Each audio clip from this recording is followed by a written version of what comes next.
नमस्कार, स्वागत है आपका जी बिजनेस में। मैं हूं दीपक डोभाल और आप देख रहे हैं आपकी खबर आपका फायदा। और आज के शो में एक ऐसा दर्द, एक ऐसा पेन पॉइंट जिससे आप और हम सभी त्रस्त हैं। सरकारों की कोशिशों के बावजूद, कोर्ट्स के निर्देश के बावजूद, सरकारी तंत्र के कई कदम उठाने के बावजूद स्पैम कॉल्स आजकल सभी से परेशान है। कोई भी वक्त हो, कैसा भी समय हो, किसी भी नंबर से कॉल आ जाता है। और यह हाल तब है जब आपने डीएनडी करवा रखा है। एक रिपोर्ट यह कहती है अब कि एक भारतीय को 25 स्पैम कॉल्स रोजाना आते हैं। 25 कॉल्स रोजाना। परेशान होने की बारी अब आपकी नहीं है, लेकिन अब इन कंपनियों की है जो आपको कॉल से मैसेज करके परेशान करती हैं, क्योंकि सरकार इन पर लगाम लगाने के लिए एक नोडल एजेंसी बनाने जा रही है। ये नोडल एजेंसी कैसी होगी, इस पर आप शिकायत कैसे कर पाएंगे, क्या कुछ होगा वाकई में, क्योंकि बहुत लंबा अरसा हमने देख लिया, कोशिशें भी देख ली, ऐलान भी देख लिए। क्या ये सरकार का जो नया एक्शन है इससे कोई उम्मीद रखें या न रखें, ढाक के 3 पात तो नहीं हो जाएगा। आज पर इस पर करेंगे बात। पहले मामला समझिए, 3 बेहद खास मेहमानों के साथ फौरन लौट रहे हैं।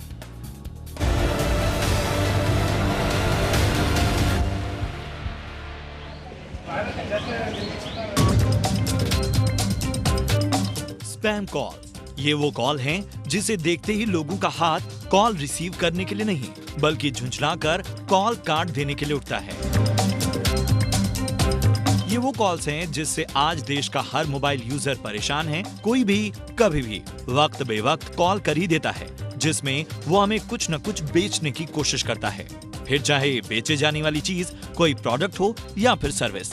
लेकिन परेशानी की बात यह है कि ये कॉल सिर्फ टेली मार्केटिंग कंपनियों के ही नहीं, धोखेबाजों के भी होते हैं, जिसमें फोन की दूसरी ओर बैठा शख्स कभी बैंक अकाउंट वेरिफिकेशन के नाम पर, कभी ई वॉलेट केवाईसी के नाम पर, तो कभी दूसरे तरीकों से खाते में पड़ी आपकी मेहनत की गाढ़ी कमाई पर हाथ साफ कर देता है।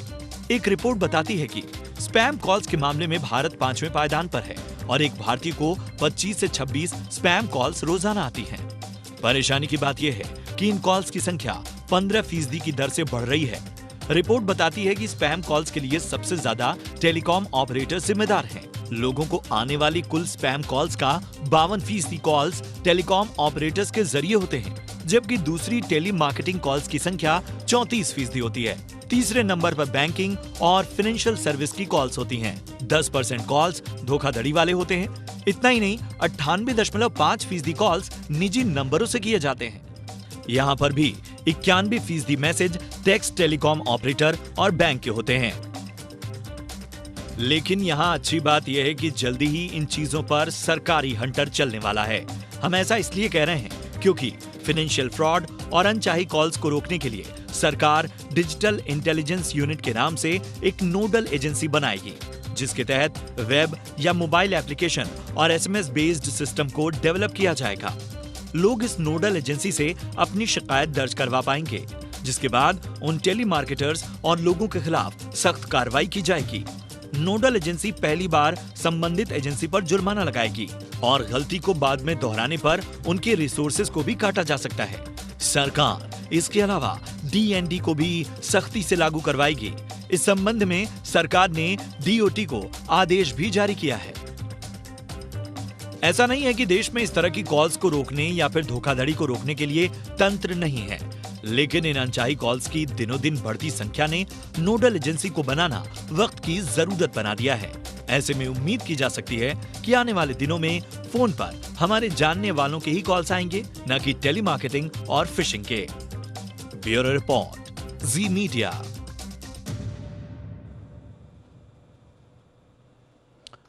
तो सरकार कह तो रही है कि हम एक नया प्लेटफॉर्म लेकर आएंगे, सख्ती से पालन होगा इस पर। अब आज के शो में इसी पर बात करेंगे कि कितनी उम्मीद की जाए और अब तक फिर तमाम जो कवायदे हैं वो फेल क्यों हुई, इस पर करेंगे हम आज बहस चर्चा। एक्सपर्ट्स की राय लेंगे। एक्सपर्ट्स का परिचय आपसे करा देते हैं। हमारे साथ हैं आर.एन. प्रभाकर साहब, पूर्व मेंबर हैं ट्राई के, जाने माने टेलीकॉम एक्सपर्ट भी हैं। प्रभाकर सर, बहुत बहुत स्वागत है आपका हमारे शो पर।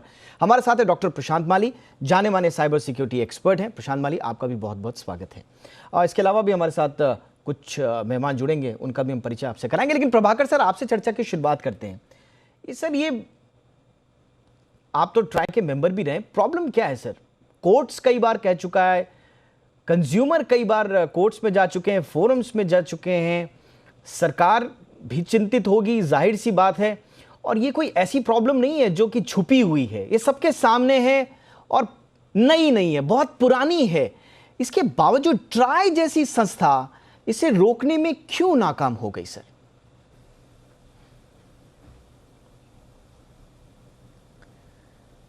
इसमें इसका मुख्य कारण ये है जी कि हम जो एक्शन लेते हैं टेली मार्केटर्स के खिलाफ लेते हैं, लेकिन मेरे हिसाब से हमें एक्शन अब जो है उन कंपनी के खिलाफ लेना चाहिए जिनकी ये टेली मार्केटिंग करते हैं।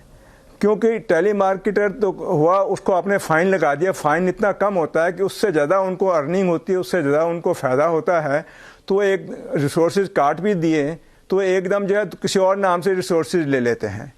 तो अगर हम एक चीज़ इसमें करें, जो भी सरकार एजेंसी लगा रही है, उसके अलावा एक चीज़ और करें कि जिस कंपनी की वो मार्केटिंग कर रहे हैं उस कंपनी के खिलाफ एक्शन लिया जाए कि आपको अपना ध्यान रखना है कि आपकी पब्लिसिटी या टेली मार्केटिंग वही लोग करें जिसको आपने ऑथराइज किया है, और वही टेलीकॉम रिसोर्सेज यूज़ करें जिसको आपने ऑथराइज किया है। तो मेरे ख्याल में एक तो ये थोड़ा सा समझा दें आम यूजर के लिए, थोड़ा सा समझा लें। ये अभी तक क्या होता था, माना कोई कंपनी है, कोई ब्रांड है, मेरे को कॉल आता है उस कंपनी के ब्रांड की तरफ से, तो क्या दरअसल ब्रांड की तरफ से कॉल नहीं आ रहा है, कोई दूसरा व्यक्ति टेलीमार्केटर कॉल कर रहा है? नहीं, वो कॉल सेंटर से कॉल आती हैं, तो जो कॉल सेंटर का नंबर है हम उसको नोटिस दे देते थे कि आप जो है जिन लोगों ने डीएनडी में अपना रजिस्टर किया, आपने उसको क्यों कॉल किया, और उसको जो है हम नोटिस दे देते थे और उसके खिलाफ एक्शन लेते थे। अच्छा। और फिर उसके टेलीफोन रिसोर्सेज काट दिए। तो उससे क्या हुआ कि उसके टेलीफोन रिसोर्सेज काट दिए, उसने किसी और नाम से टेलीफोन ले लिए, फिर करना शुरू कर दिया। तो हमें उन कंपनीज को भी कहना पड़ेगा जिनकी वो पब्लिसिटी कर रहे हैं, हालांकि कहा जाता है उनको कि आप जो है अपनी पब्लिसिटी के लिए रजिस्टर्ड टेलीमार्केटर्स ही कहिएगा। हाँ। लेकिन अगर हम कंपनी के खिलाफ एक्शन लें कि आपकी टेलीमार्केटिंग यहाँ से क्यों आई है, ये आपको अपने बिजनेस एंगल से देखना है, अपने जो आपका फील्ड स्टाफ है उसको वर्कआउट करना है कि कोई और क्यों आपके नाम से पब्लिसिटी करे, क्योंकि वो आगे कॉल सेंटर को देते हैं, उनको इंसेंटिव देते हैं कि आप इतनी कॉल करिए तो आपको इतना पैसा मिलेगा। आपने तो सर ना जो है वो इतनी आसान भाषा में कि जब मुझे फाइन होगा, शो के शुरुआत में ही आपने इतनी आसान भाषा में समझा दी कि दिक्कत कहां है। प्रशांत माली, जैसा सर ने इतनी आसान भाषा में बताया, मेरा एक ब्रांड है, मैं अपने ब्रांड का प्रमोशन करना चाहता हूं, मैंने किसी कॉल सेंटर वाले को पकड़ा, उसको आगे कर दिया, अब सरकार के पास शिकायत गई तो सरकार ने पकड़ा कॉल सेंटर वाले को, कंपनी तक हाथ नहीं डाल रही है सरकार या सरकारी एजेंसियां। मतलब वाकई में इतनी अंधेर गर्दी है क्या, अगर मैं ये यूज कर सकूं वर्ड तो? डेफिनेटली ये चीज हो रही है। ये जो कॉल सेंटर्स हैं ये क्या कर रहे हैं, और ये टेलीकॉम ऑपरेटर्स की भी इसमें गलती है। टेलीकॉम ऑपरेटर्स इनको जो रजिस्टर्ड इनकी आईडीज होती है उसको स्पूफ करके यूज करने के लिए इनको मना नहीं करती। इनको जब पता चलता है कि ये आईडीज जैसे रजिस्टर्ड आईडीज से जब एसएमएस जाती हैं उनको वो मना नहीं करती। यही दिल्ली हाईकोर्ट में भी दर्ज हुई थी कि ये जो आईडीज है उनको ब्लॉकचेन से इनको इंक्रिप्ट करना होता है, ब्लॉकचेन के माध्यम से इनको भेजना होता है, लेकिन वो ब्लॉकचेन उन्होंने इंप्लीमेंट नहीं किया अभी तक। और इससे जो डिजिटल इंटेलिजेंस यूनिट है, हम जो इतने प्रोग्राम कर चुके हैं डोभाल जी, जिसमें फिशिंग के बारे में हम जिक्र करते रहे, तो ये फिशिंग को रोकने का ये सबसे बड़ा कदम है, मैं ऐसा समझता हूँ। जो ये हम जामतारा की बात करते रहे और जहाँ पे ये फेक कॉल सेंटर्स जहाँ पे खड़े हुए हैं दिल्ली एनसीआर रीजन में, वहां से जो सोशल इंजीनियरिंग द्वारा फ्रॉड हो रहा है उसको रोकने की सबसे अच्छी पहल है। क्योंकि अभी ये बोला भी गया है मिनिस्टर साहब ने कि हम उनका टेलीकॉम इंफ्रास्ट्रक्चर बंद कर देंगे। मतलब पूरे गांव का अगर हमने टेलीकॉम इंफ्रास्ट्रक्चर बंद कर दिया, जहां से ये पेस्की कॉल्स आ रहे हैं या फिशिंग वाले कॉल्स आ रहे हैं, विशिंग वाले कॉल्स आ रहे हैं, तो फिर उन्हें उनके गांव में ऐसे जो फ्रॉडस्टर्स हैं उनको लिया ही नहीं जाएगा, या फिर ये कंपनियां भी सचेत हो जाएगी कहीं इतना पूरा बिजनेस ना हमारे हाथ से चले। माली साहब, आप बिल्कुल सही कह रहे हैं। सरकार तो कह रही है कि हम पूरा का पूरा टेलीकम्युनिकेशन सेटअप उनका ध्वस्त कर देंगे, लेकिन जो अभी बात सर ने उठाई है, मैं तो वहां तक जा रहा हूं, प्रभाकर सर ने जो बात उठाई है आज, मैं तो सीधे सीधे ये कह रहा हूं सर कि दिक्कत क्या है आपको? आपने कॉल सेंटर वालों को पकड़ लिया, आप जो कॉल्स कर रहे हैं, आपको स्पैम कॉल्स में, आपको अनवांटेड कॉल्स की मैं बात कर रहा हूं, आप सीधे सीधे कंपनी को जिम्मेदार क्यों नहीं बनाते हैं कि भाई आपके नाम पर हमारे को ये कॉल सेंटर के एग्जीक्यूटिव्स कॉल कर रहे हैं, आपका नाम ले रहे हैं, आपका नाम इन्होंने लिया कैसे जब डीएनडी है या उसने ऑप्ट किया हुआ है? ये सीधा सीधा कंपनियों पर हाथ डालने में क्या प्रॉब्लम है? कंपनियों पे हाथ डालने में कोई प्रॉब्लम नहीं है। उनको अबेटमेंट ऑफ क्राइम, मतलब इनके क्राइम में उनकी साझेदारी थी, ऐसा करके इनको हम फंसा सकते हैं। लेकिन अक्सर एजेंसीज उनका नाम नहीं लेती, जो बड़ी कंपनीज होती है उनका नाम नहीं लेती, इसीलिए ये मामला इतना बड़ा नहीं होता। जैसे आप अभी हम डिस्कस कर रहे हैं, वैसे अगर होने लग जाता है कि ये बड़ी कंपनियां जो है इनका नाम भी इसमें लिया जाए, जिस ब्रांड को ये प्रमोट कर रहे हैं, जिसका ये एसएमएस बेच रहे हैं, इसका नाम लिया जाए, इनको अबेटमेंट के तौर पे इनके नाम भी इस जो चार्जशीट बनती है उसमें डाला जाए, तो ये हमेशा चॉइस करके लेंगे कि कौन से टेलीमार्केटर्स फेवर में कर रहे हैं, कौन से टेलीमार्केटर्स फेवर में नहीं कर रहे। Okay Prabhakar sir, telecom commercial communication customer preferences regulation 2018 TCCPR issued by try, क्या इस रूल में क्या ऐसा कोई प्रावधान नहीं था कि हम कंपनी को जिम्मेदार बना पाए?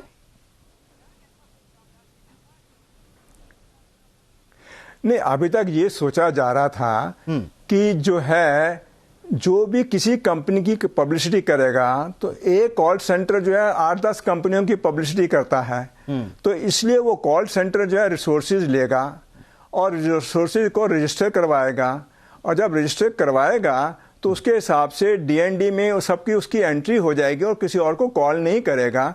तो अभी तक ये सोचा जा रहा था कि इस एक्शन से टेलीमार्केटर्स ऐसा गलती नहीं करेंगे, लेकिन अब ये लग रहा है कि या तो वो जो है उनको फाइन कम लगता है या उनको कोई और इंसेंटिव है जिस वजह से वो गलती करके अगर उनका वो कॉल सेंटर बंद हो गया तो उनको अल्टरनेटिव ढूंढ लेते हैं, या हो सकता है कि कंपनी के जो चांसेस कम है लेकिन कंपनी के कुछ जो फील्ड स्टाफ है, सेल्स स्टाफ है, वो किसी को रिक्वेस्ट करता होगा भी आप हमारे यहाँ भी करिएगा जो और बिजनेस आए। तो उस पॉइंट से अभी तक जब मेरे टाइम में था हमने इस एंगल में सोचा नहीं कि कंपनी के खिलाफ क्या एक्शन लिया जाए, हमने यही सोचा कि टेलीमार्केटर के खिलाफ अगर एक्शन लिया जाएगा तो डिसइंसेंटिव होगा, उनका बिजनेस कम होगा, तो आगे से गलती नहीं करेंगे। चलिए ठीक है सर, मेरे साथ एक्सपीरियंस मेरे साथ इस वक्त ब्रजेंद्र के सिंगल साहब जुड़ चुके हैं, देश के बहुत बड़े जाने माने टेलीकॉम एक्सपर्ट हैं। सिंगल साहब बहुत बहुत स्वागत है आपका हमारे शो पर, आपने हमारे लिए वक्त निकाला। सर आज हम बात कर रहे हैं डीएनडी का, हमारे पास TCCPR 2018 रूल्स हैं, उसके बावजूद सर एक तरह से लाचार हम लोग नजर आते हैं, और कस्टमर तो लाचार है ही क्योंकि वो उसके पास तो कोई ऑप्शन है नहीं। सरकार ने कहा कि डीएनडी ऑप्शन ले लो तो ये ठीक हो जाएगा, डीएनडी ऑप्शन देने के बावजूद सर कॉल्स आ रही हैं। ऐसा क्या हो गया सर कि सरकारें, कोर्ट्स के निर्देश, सरकारी तंत्र की सुस्ती, तत्परता, जो भी आप इसे कहें, ट्राई के इतने सारे रूल्स अभी तक नहीं रोक पाए हैं स्पैम कॉल्स को, अनवांटेड कॉल्स को? नमस्कार। देखिए ऐसा है कि इसमें टेलीफोन कंपनीज का तो लाभ होता ही है, जैसे कि मेरे दो साथियों ने बोला है मेरे से पहले, और टेलीकॉम कंपनीज जो हैं इस मामले में कोई गौर फरमाने के लिए तैयार नहीं है। उनका एटीट्यूड ये है कि ठीक है कॉल्स हो रही हैं तो होने दीजिए। मैंने कई बारी मैं वोडाफोन का कस्टमर हूँ, कहना नहीं चाहिए, और उनको कहा है कि देखिए ये despite my being on DND मुझे इतनी न्यूसेंस कॉल्स आती हैं, इसका कुछ करिए। उसका जवाब सीधा यही मिलता है कि हम इसमें क्या कर सकते हैं, अगर ये नंबर अब डीएनडी के बावजूद आपको कॉल आती है तो हम इसके बारे में कुछ नहीं कर सकते, हम पूरी कोशिश करते हैं लेकिन फिर भी होता रहता है। तो जो अभी तक टेलीकॉम कंपनीज को जो है अभी तक कोई भी इसमें जुर्माना या कोई भी इसमें रूल बुक में कुछ नहीं लिखा गया कि टेलीकॉम कंपनीज का इसमें क्या योगदान होना चाहिए। अगर टेलीकॉम कंपनीज का योगदान नहीं होगा तो ये जो अनवांटेड कमर्शियल कॉल्स है, यूसीसी जो है, ये चलती रहेगी। क्यों? इसमें आप इतने ऑपरेटर्स आ चुके हैं जो कि इस सिस्टम की टेलीमार्केटिंग को इन ए वे अपना बिजनेस बनाया हुआ है। तो अगर टेलीमार्केटिंग को तो उन्होंने बल्क में कैपेसिटी बेच दिया, उसके बाद जो है वो जाने, उनका काम जाने।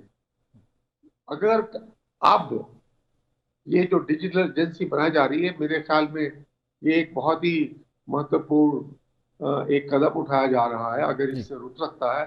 लेकिन इसमें टेली मार्केटिंग की बजाय जिस कंपनी के थ्रू, जिनकी लाइंस के थ्रू हमें कॉल्स आती हैं, उनको भी जरूर जुर्माना, ये कि लाइसेंस में कंडीशंस हैं। ये एक नया एंगल, ये एक नया एंगल इस चर्चा में। बीके सिंघल साहब कोई नया नाम नहीं है, बहुत जाना माना नाम है इंटरनेट और डेटा सर्विस के मामले में, तो सिंघल साहब का नाम है। उनका एक छोटा सा प्रॉब्लम सुनिए। उन्होंने एक जिस भी कंपनी का उनके पास फोन है उनको कॉल करके कहा, तो कंपनी कहती है हम क्या करें, आपको अगर कॉल आती है। सिंघल साहब के साथ ये प्रॉब्लम आ रही है। देश की इतनी बड़ी पर्सनालिटी है, आम आदमी का क्या हाल होता होगा आप ये अंदाजा लगा सकते हैं। अब इसमें हमारी चर्चा में 3 एंगल आ गए। प्रभाकर साहब बोल रहे हैं कि जिस ब्रांड के नाम से कॉल आ रहा है उस कंपनी को पकड़ो। माली साहब कह रहे हैं कि आप कॉल सेंटर को पकड़ो, नियम को दुरुस्त करो। और सिंघल साहब कह रहे हैं कि जिस टेली मार्केटिंग, जिस प्लेटफॉर्म से, यानी कि जिस कंपनी का आप फोन इस्तेमाल कर रहे हैं उस कंपनी को पकड़ो। अब ये 3 एंगल्स का गठजोड़ हो गया है, इसके बीच में सॉल्यूशन कैसे निकाला जाएगा? तो देश में लगातार ऑनलाइन फ्रॉड्स और स्पैम कॉल्स के बढ़ते मामलों को देखते हुए मोदी सरकार ने एक बड़ा फैसला किया है। डिजिटल इंटेलिजेंस यूनिट एक तो ये बनेगा, दूसरा फ्रॉड मैनेजमेंट और कंज्यूमर प्रोटेक्शन के लिए एक पोर्टल बनेगा। तो सवाल यह है कि क्या इससे वाकई में जो अनवांटेड कॉल्स हैं, जो स्पैम कॉल्स हैं, उन पर कोई लगाम लगेगी या नहीं? इस पर करें हम चर्चा। प्रभाकर सर, आप कितने उम्मीद से देखते हैं सरकार के इस कदम को? और क्योंकि टेक्निकल डिटेल्स अभी बहुत ज्यादा नहीं है इस पॉलिसी को लेकर, लेकिन उम्मीदें कितनी रखें सर?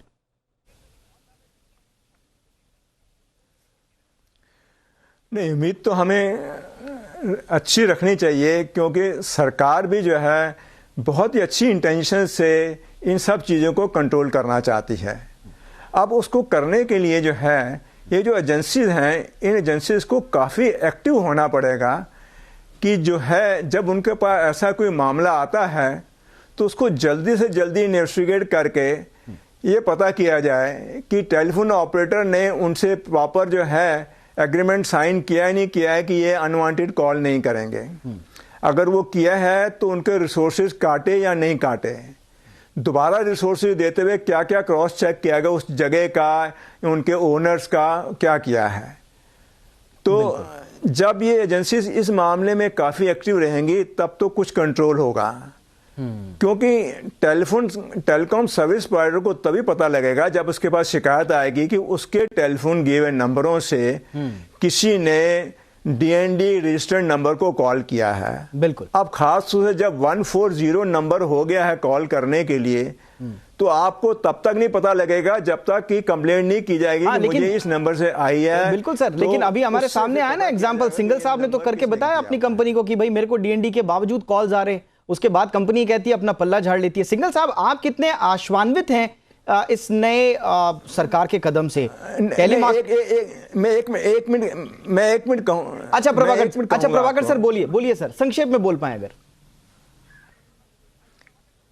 मैं संक्षेप में ये कहूंगा कि इसका प्रोविजन है एक्ट में, हाँ, कि अगर वो टेलीकॉम सर्विस प्रोवाइडर उसके खिलाफ एक्शन नहीं लेता, हाँ, तब टेलीकॉम सर्विस प्रोवाइडर के खिलाफ एक्शन लिया जाएगा। अच्छा, तो फिर उसके बावजूद है, हाँ, जो सिंघल साहब कह रहे हैं, हाँ, उनका ये है कि अगर उन्होंने कहा कि कॉल आई है, हाँ, और उसने ये जवाब दिया तो गलत है, उसको रिसोर्सेज काट देने चाहिए थे। ओके ठीक है सर, लेकिन अगर इतनी प्रॉम्प्ट होती कंपनियां तो फिर बात ही क्या थी? सिंघल साहब, आपका एक्सपीरियंस आपके सामने। बहरहाल मैं उम्मीद की बात कर रहा हूं अब, क्योंकि समय की कमी है, थोड़ा सा उम्मीद क्या बंधाती है सरकार की ये नई पॉलिसी? देखिए, उम्मीद पे तो दुनिया कायम है। सरकार ने पॉलिसी बनाई है, बहुत अच्छा किया है, लेकिन अभी तक जो है, जो भी कुछ हो रहा था उसके तहत भी काफी कुछ हो सकता था, लेकिन नहीं किया। अब हम तो ये कह रहे हैं कि अगर ये हो जाए तो अच्छा ही है। आज भी मुझे 5 कॉल आ चुकी हैं अभी तक। कभी HDFC आ रहा है, कभी ICICI आ रहा है, कभी कुछ। हमने तो अब अपने रिलेशनशिप को मैनेजर को कहना ही बंद कर दिया कि भैया मुझे डीएनडी होने के बावजूद मुझे कॉल्स आ रही हैं। बिल्कुल। और ये भी नहीं कि कोई वक्त देखते हैं, जब इच्छा हुई कॉल कर लिया, दिन में कर लिया, दोपहर में कर लिया, रात में कर लिया। यही तो आज का जो इश्यू है ना, उसकी प्रॉब्लम यही है। हमने एक्सपर्ट के तौर पर डॉक्टर सिंघल को यहां पर बुलाया हुआ है और उनका प्रॉब्लम देखिए, वो एक विक्टिम की तरह यहां पर बात कर रहे हैं। इतना बड़ा इश्यू है डॉक्टर माली, टेलीमार्केटिंग कंपनी, टेलीकॉम ऑपरेटर और ब्रांड, जब तक इन तीनों को आप कलेक्टिवली नहीं पकड़ेंगे, इनकी जिम्मेदारी तय नहीं करेंगे, मुझे लगता नहीं है कि ये प्रॉब्लम कभी सॉल्व होगी। एग्जैक्टली, जब तक ये तीनों को हम जवाबदेही नहीं बनाते, जब तक हम इनसे फाइन वसूलते नहीं या इन पे एफआईआर नहीं हो जाती। और मैं तो और एक चीज में ऐड करूंगा, जो साइट होती है, बिकॉज जैसे ही हम एक नंबर इनका काट देते हैं, ये दूसरा नंबर ले आते हैं। जिस साइट पे ये कॉल सेंटर चल रहा होता है, उस साइट को ही ब्लैकलिस्ट कर देने से अगला उसको कनेक्शन ही नहीं मिलेगा, या वो जो मालिक होगा उस जगह का, वो उसको धंधा करने ही नहीं देगा वहां पे। जब अगर ये चारों तरफ से अगर हम इनको बांध दे, तभी हम ये इस पेस्की कॉल से या मार्केटिंग कॉल से या फिशिंग कॉल से निजात पाएंगे। बिल्कुल। और नाम बड़ा अच्छा है सरकार का, डिजिटल इंटेलिजेंस यूनिट, नाम बड़ा अच्छा है, भारी भरकम है। हम उम्मीद करते हैं कि अपने नाम के मुताबिक ये नई एजेंसी काम करे और फ्रॉड मैनेजमेंट और कंज्यूमर प्रोटेक्शन का ये जो पोर्टल बन रहा है, इसमें आज का हमारा शो जरूर रहना चाहिए, ताकि सरकार को पता चले कि एक्चुअल में पेन पॉइंट कहां पर है। बहरहाल बहुत बहुत शुक्रिया। जैसा कि सिंघल साहब ने कहा, उम्मीद पर दुनिया कायम है, हम भी उम्मीद के साथ इस शो का अंत करते हैं। बहुत बहुत शुक्रिया आप तीनों का हमारे साथ जुड़ने के लिए। प्रभाकरन साहब बहुत बहुत शुक्रिया, डॉक्टर प्रशांत माली बहुत बहुत शुक्रिया, सिंघल साहब आपने भी हमारे लिए वक्त निकाला, थैंक यू सो मच। इसी के साथ आपकी खबर आपका फायदा में इतना ही, इजाजत दें।